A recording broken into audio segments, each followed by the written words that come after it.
volta com o programa Família, recebendo hoje a visita do senhor José Carlos. Ele é radialista, terapeuta especializado em dependência química pela USP e Unifesp. E no programa de hoje estamos falando sobre as dificuldades no tratamento da dependência química. Portanto, se você tem dificuldade hoje na convivência com um dos seus familiares, seja companheiros, seja filhos, enfim, eu sei que é muito difícil. Você já ouviu a abertura com a palavra amiga do pastor, vocês já ouviram assim, a colocação da complexidade do que é essa doença.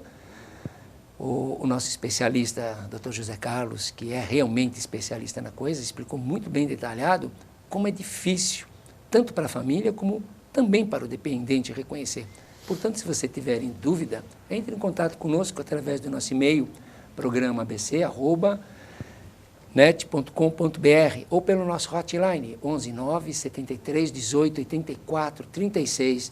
Nós também temos uma especialista que pode dar algumas dicas para você, ou quem procurar, quem recorrer, ou mesmo informar como você pode melhorar essa convivência, ou mesmo buscando, indicando um desses especialistas que no dia a dia nós conversamos todas as semanas. E vamos voltar esse bate-papo gostoso. Pois é, então mais uma coisa, como nós estamos falando, essas dificuldades no tratamento, para uma pessoa chegar e reconhecer, para te procurar, ou mesmo para procurar um tratamento, como é que ou a família vai ajudá-lo, ou ele vai ter um simancol? Quais os fatores que podem propiciar esse sujeito a ir de encontro a um tratamento? Cláudio, você me faz essa pergunta, mas com todo respeito, você está careca de saber que a coisa sim, mas o telespectador não. Não sabe, né? Então, sabe o que eu vejo, Cláudio? Eu vejo o seguinte, que o ideal seria, quando você tem uma doença crônica qualquer, problema de coluna, aí você chega no especialista, ele fala para você, você vai ter que aprender a conviver com isso. Seria mais ou menos isso, né? Quando a gente vai fazer um tratamento de dependência química, o ideal seria chegar, conversar com o dependente e falar para ele o que ele deve fazer a longo prazo. Porque também está na cabeça da maioria das pessoas que o tratamento é rápido, que é só ligar para a clínica, ele fica lá um mesinho, quando ele sair de lá ele está salvo. Sendo que a internação serve para quê? A internação serve para informar ele do que ele deve fazer o resto da vida dele. E o que é que ele deve fazer o resto da vida dele? Mudar o comportamento dele. Tratamento de dependência química recuperação de dependência química mudança de comportamento. Aquela personalidade, aqueles amigos, aqueles hábitos que ele cristalizou, que ele automatizou, acionam gatilhos neurológicos de mecanismo de busca da substância. Ele precisa centrar a vida dele, acorda de manhã, tem que ir para o grupo, amigos de não uso, centrar a vida dele em novos amigos, novos hábitos, para depois ele se submeter ou usufruir os hábitos que ele criou. Então tem que ser hábitos bons. É uma reestruturação da personalidade. E tratamento, para que serve? Tratamento medicamentoso, psicoterápico. No começo, é para desatolar a vaca, com todo o perdão da expressão. É para empurrar, dar um tranco, para ele iniciar o processo de recuperação. Se ele não souber disso, Cláudio, sabe o que vai acontecer? Primeiro que ele nunca vai a tratamento, ele só vai sob pressão, sob crise. Isso é importante. Só vai sob crise. Por quê? Ele só vai sob crise, que você quer que eu explique isso, né? De manhã, ele quer ir a tratamento. À tarde ele não quer. Isso daí chama-se ambivalência. Quando ele estiver em crise, a família deve se educar sobre o transtorno, saber de recursos, onde tem uma clínica, onde tem um psicólogo, onde tem alcoólicos anônimos, narcóticos anônimos, amor exigente, né? Saber de tudo. E quando ele estiver em crise, ele esboçar um leve ensejo de ir a tratamento, você catar e ele levar. É catar. Pega e fala, você vai. Porque naquele momento, a parte cortical dele não está funcionando, ele está sem arbítrio, ele precisa de um cérebro para conduzi-lo. Agora, se você deixar ele dormir, ele come e ele volta a raciocinar, aquela dor que ele sentiu vai diminuindo e a vontade de usar a droga começa a voltar novamente. E ele volta na ambivalência. Espera aí, acho que eu consigo sozinho. Começa a questionar a questão do tratamento, de entrar em tratamento, de mudar a sua vida.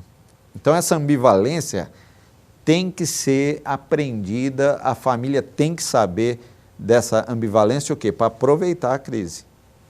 Pois bem, ele vai para o tratamento. Aí vem um outro problema. Ele não quer ficar no tratamento. A cabeça dele não aceita o tratamento, olha para o psicólogo, mas o que ele vai me dar de remédio? Ele vai para o grupo anônimo, ele fala, o que eu vou ficar fazendo aqui? Ele não sabe que não são as informações, e sim a nova maneira dele viver, os hábitos que ele vai construindo. Ele ir para o grupo, ele ter horário, fazer uma nova rotina, ter novos pensamentos. Pensamentos formam ações. E ações formam rotina. Rotinas. E rotina forma o quê? Hábitos. Hábito já é uma questão neurológica. Em 60 dias a ciência mostra isso. Os gânglios de base começam a formar por meio da neuroplastia cerebral, fazer novas trilhas. Depois de 60 dias ele vai automaticamente a tratamento. Sim. Então ele precisa dar esse tempo para ele. Pensamento leva a ato, ato a rotina a hábitos, hábitos modifica o caráter faz personalidade e a personalidade faz o destino do ser humano. Aí depois fica fácil, depois que você formatou, mas precisa dar tempo. As pessoas não sabem disso, impaciência. O dependente químico fica esperando do outro, esperando da família, do psicólogo, a parte dele é enorme. Concomitante caminham o tratamento e a recuperação. A recuperação é a parte dele. Chega uma hora que o tratamento some. Você não vai ficar seguindo, gerenciando um caso durante 20 anos. É os primeiros 3 meses até 1 ano. Então, mas, por exemplo, perfeito todo esse raciocínio, mas eu vejo que procrastina realmente, ou que está entardando a essas pessoas se conscientizarem, porque nós estamos falando sobre as dificuldades no tratamento. E eu vejo, o que dificulta é de esse incômodo que tem que ser gerado pela família. A família, dentro do triângulo de Klepper, aquele triângulo que a família, ela gosta de ser vitimada, ela gosta, ela tem vergonha de expor, até ela realmente falar assim, chega, e tomar alguma atitude, ela só aumentou a dependência, ela não faz quase nada. Então é um processo de sofrimento para ambos, tanto para a família como para o dependente. Mas eu vejo que a família é a pedra no caminho, porque a família, por não tomar atitudes, não procurar os locais de pessoas que entendam para gerar essa dificuldade ou gerar essa crise dentro do relacionamento, elas omitem, elas não querem, elas se responsabilizam, elas querem, muitas vezes eu vejo mães que querem estar no lugar do filho, pais que querem, se eu pudesse eu ficaria, está tudo errado. Então, se a família não se tornar essa pedra no caminho, é no caminho da escola, é no caminho da sociedade, é no caminho da namorada, é no caminho que ele vai sair da porta de casa. A família tem que ser essa pedra. E a família não é, a família remove. Então, fica isso que eu vejo que dificulta e procrastina muito mais tempo. Então, as dificuldades para se entrar num tratamento chama-se família. Para mim, a prioridade é família. Se a família, de início, viesse procurar, porque ela tem a cognição. Ela tem agora, mais tarde, e continua tendo. Então, se ela se educar, entender o que você está explicando, o que é essa doença e como interagir com o dependente dela ou com o usuário, não importa se está no caminho, porque o alcoolismo ele é progressivo e só vai trazer problemas, Então a família tem que agir. Não pode ficar esperando a boa vontade. O terapeuta, se ele tiver um pouquinho de experiência, né? A primeira coisa que ele tem que fazer é o vínculo, né? O vínculo com o dependente. E quando você tenta fazer o vínculo, olha a dificuldade do terapeuta. Você chega no meu serviço, eu tenho lá um serviço de atendimento, vem a família e tal, ele chega. Então você tem que formar vínculo. Então a primeira coisa que eu faço é dividir a crise. Familiar vai para uma sala e eu atendo o dependente químico. Mas quando eu noto que a família está razoavelmente funcional, eu pergunto, você mora com quem? Fulano, ciclano, beltrano. Eu vejo que há um suporte familiar, eu atendo o dependente químico e chamo a família. Para a família cobrar o dependente. Isto. Por quê? O maior problema que existe hoje, vou arriscar, no mundo, o maior problema não é recaída, é abandono de tratamento. Sim, sem dúvida. O dependente não tem aderência ao tratamento. Perfeito. Porque se ele ficar no tratamento, ele está salvo. Sem dúvida. O problema é que ele abandona o tratamento. E a família deve ajudar. Eu tenho um contratinho terapêutico que eu falo, ó, você vai para o grupo tal dia, você vem aqui na sexta-feira, você vai no domingo lá que eu vou... E carimbo, ligo para a família me liga, porque a família pode ajudar. 30% do tratamento é a família. E quando você coloca a família com o tratamento, a família precisa se tratar também. Ela precisa ir para o ambiente terapêutico. Para quê? Para ela levar esse teor terapêutico para dentro de casa. Porque a família está toda desorganizada. Se é o marido está enfraquecido em seu papel. A esposa vestiu as calças. Ele ficou fraco, enfraquecido por quê? Porque ele acorda de manhã de ressaca. Não é mais o arrimo da família, não tem mais aquela função paterna forte. À noite está no boteco. Então a mãe, ela passa a ter a função materna e paterna, está na cara. O filho mais velho toma conta da função materna e, quer dizer, forma aquele carrossel que você conhece. Sim. De sofrimento, né? E o que acontece com o dependente? Ele fica como se estivesse alijado da dinâmica familiar, ele fica parado. Uma imagem boa seria o seguinte, ele fica no centro da família, ali não tem movimento, e a família girando. Quer dizer, ele passa a ser o eixo norteador da dinâmica, todo mundo olhando para ele. Olhando o quê? Com medo, não se mexe, não faça nada, porque se você se mexer, fizer qualquer coisa, você é um cara perigoso, você pode matar a família e todo mundo que está aqui morre. Viu? Então o medo, a raiva, ressentimento, piedade, tudo é natural em todos os dependentes e os outros não se conversam. Você falou que eles têm volição para... Cada um deles tem a sua opinião sobre o dependente, até para diferenciar a família e a família poder funcionar. Então, um adula, o outro xinga, e os codependentes não se conversam. Não mesmo. É chamado de pacto do silêncio, ou terceirização da conversa. Vai lá e fala para ele que... Então, é triangulação. Ninguém se conversa, porque se conversar, o pessoal pressiona o dependente. Se fechar, vamos fazer isso, vamos todo mundo conversar com ele, isso daí chama-se confronto.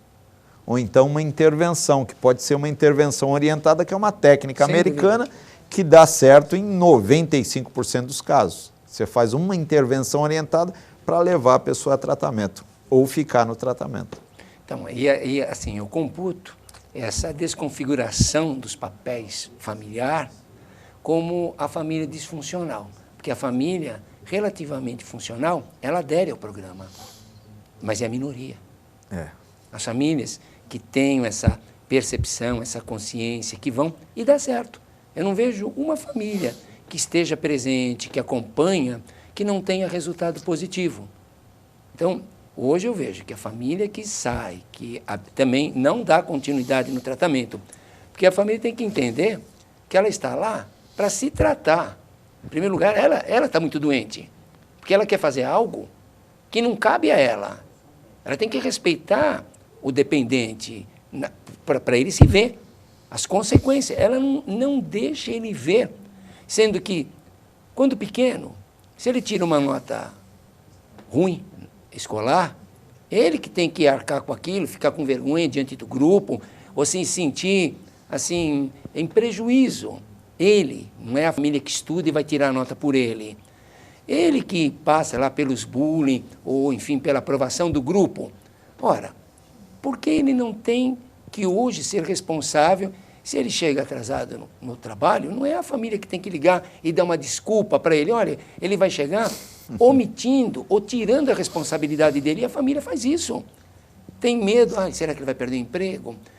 Vai dar desculpa para a namorada, olha, porque ele não está bem ou porque ele pode. Então, vir para o grupo, a família, eu vejo assim, o que a família vai respeitar é a individualidade, ela vem se tratar. Não omitir, não mentir, ser responsável ela pelos atos dela, cobrar do usuário, não importa em que grau, que ele seja responsável pelos próprios atos. E a família não deixa ele ser responsável. Como que uma pessoa de 30 anos, 18 anos, 20 anos, que está na família, ele é chamado de débil mental, porque a família trata ele como um débil mental? Porque enquanto está omitindo uma doença que ela é de âmbito social. Por que social? Porque a família tem vergonha. Tem vergonha de falar, meu filho tem essa doença, porque ela também não acha que é doença. Ora, então se a família não se tratar, ela não vai conseguir ajudar o seu dependente. Então é mais fácil, às vezes, abdicar, todo mundo para, eu não estou vendo, ele continua, e não vai dar em nada. Cláudio, tem um fator, um ponto que eu acho muito importante para esclarecer aqueles que têm problema com dependente químico, a família que tem um dependente químico em casa e tem assim uma certa relutância de entrar em tratamento, porque acha que vai ser oneroso, cansativo, triste, estigmatizante, e não é verdade. Não é verdade. O tratamento, na verdade, deveria se chamar recuperação, ou um caminho feliz, porque a recuperação é prazerosa, é você viver, e viver uma oitava acima. É você tirar o herói que tem dentro de você, é você tirar suas máscaras que estão fazendo você sofrer, é você sentir a dor do outro que está dando depoimento, se espelhar, é você restabelecer meta a cada dia. E as pessoas que aderem ao programa, você pode mandar ela embora que ela não vai, você já notou isso também? Sim, não vai fala, mesmo. Amanhã você não vem mais. Ela fala, por quê? É para o resto da vida, é prazeroso, faz dopamina. Da mesma forma que a droga libera dopamina, libera prazer para o dependente... Libera para o grupo. Libera para o grupo. O grupo também é altamente prazeroso. E a família não tem essa concepção. Nem o dependente químico tem essa concepção, porque quando se fala de um grupo de, vamos dizer, alcoólicos anônimos ou de narcóticos, então a primeira coisa, eu vou ver aquele monte de gente bêbada, pessoas que bebem, e às vezes a família compra essa ideia. É uma tremenda defesa de quem ainda não entrou e nem está se submetendo a ser tratado. E se a pessoa pegar só os 12 passos, né, e olhar as frases, viemos a acreditar que um poder superior a nós mesmos poderia nos devolver a sanidade. Fizemos minucioso e destemido inventário moral de nós mesmos. Humildemente rogamos a Deus que nos livrasse de nossas imperfeições. Isso é coisa de idiota? Não é, né? O programa, e você não precisa ler aquilo, porque os 12 passos ou o programa espiritual permeia aquele meio. Se você for analfabeto, você vai colher os 12 passos, esses princípios todos, eles não são livros de autoajuda. São ações a serem praticadas a cada dia e você vai fazendo isso naturalmente, fazendo com que desperte dentro de você vida. Saem energias novas que fazem consciência em você. Consciência é vida. Então você gradativamente vai modificando. É gradativo. É gradativo. É um processo, de não é um evento. introjetar informações, sabedoria, de como lidar com algo. Por que estamos falando dessa doença, principalmente do álcool, ou mesmo de outras substâncias? É muito difícil, porque o sujeito, para se tornar um dependente, há um caminho muito longo de sofrimento, principalmente para ele, não é tanto para a família, não. A família sofre, o dependente, então, não tem nem comparação. Longe a família do sofrimento de um dependente químico, porque ele tem vontade, mas a vontade não ouve mais ele. Ou você pensa que ele não tem vontade? Quantos que falam, choram, me falam assim, Cláudio, eu acordo chorando, às vezes eu estou com a droga chorando porque eu não quero, mas eu não tenho.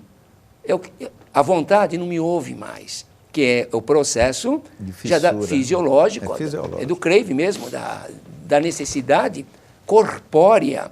E a família que tem que ter esse conhecimento, não vem, não quer aprender, não ouve nem orientação sua, não tem interesse de procurar informação por preconceito, ainda nesse momento por preconceito. Porque não é bicho de 7 cabeças. Por que essa dificuldade? Porque se uma mãe perde um filho, ou se a família perde um filho, não tem preço perder um filho. Que dinheiro? Por que então se esquivou? Por que não foi atrás? Por que não luta, como o pastor disse do início? Por que eu estou falando do futuro? Quem é dono do futuro? Eu recebi, num desses dias, uma pessoa que o companheiro está numa involuntária. E ela me fez a seguinte pergunta. Olha, eu gostaria que você fosse muito honesto, porque tem pessoas, eu estou num grupo, frequento um grupo, e esse pessoal já me disseram, para eu perguntar, porque nem você mais acredita na recuperação de meu companheiro. Falei, olha, dificilmente eu não vou acreditar, eu não sou dono do futuro. Eu já vi pessoas com 30, 40, 50 internações ficarem bem. Já vi pessoas que num determinado momento, sem nenhuma internação, que veio da Cracolândia e parou. Então tudo pode acontecer. Tudo. Então não venha me falar um negócio desse. Essa pessoa que te disse é uma imbecil. Ou não me conhece. Moça, você está no caminho certo. Continue no grupo. Nunca desacredite. E lute com o seu companheiro até o final, se é pelo teu filho, se é pelo teu marido, porque não tem essa de desistir, jamais. Porque amanhã é aquilo que você falou. O ser humano que não fez aquilo que ele sabe que poderia fazer, ele não dorme mais em paz. Agora imagine uma mãe ou um pai.